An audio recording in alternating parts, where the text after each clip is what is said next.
Rick, we've already seen big trades. We've seen guys move to everybody is moving out west. I mean, you've been out. Everyone seems to be migrating out. Well, everyone except Gordon Hayward. Yeah. He's heading east. Yes, and I think true. a couple other players may be staying east. See, I like what you did there because that's we call that a segue. Let's talk about some of the guys who are staying east. Dion Waiters, suddenly his options for Miami opened wider as Gordon Hayward moved elsewhere to Boston. He gets a 4-year, $52 million deal.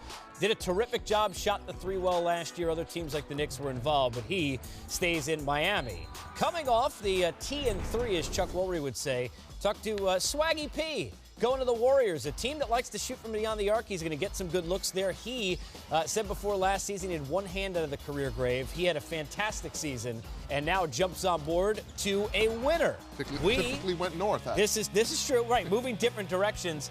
This does go south, though, unfortunately, for Monte Ellis. Waived for the Pacers, but maybe he gets an opportunity. This is a guy used to be with the Warriors, used to score a lot.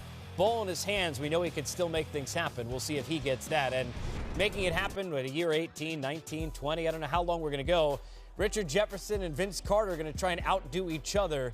RJ is back. He said in his road trip and podcast he will return to the Cavaliers.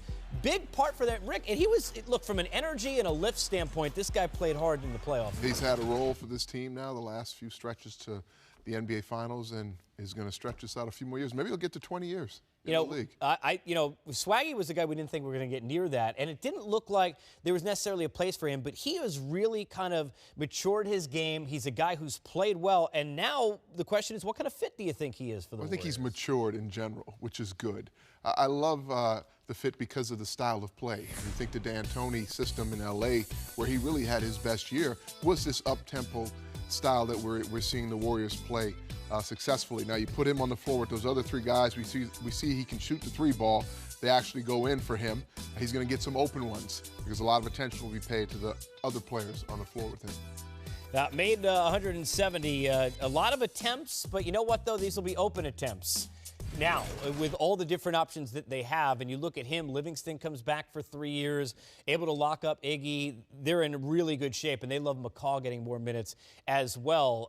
We look at some of the other things that have happened, and you wait to see now what could be next. Let's look at your 5 top remaining targets, free agency or trade. Who's on the list and why? Well, free agent-wise, Rudy Gay is now available, along with Kelly Olynyk, surprisingly, with being renounced by the Celtics. And then the vets. Rose, Anthony, Gasol, all being talked about in some form or fashion.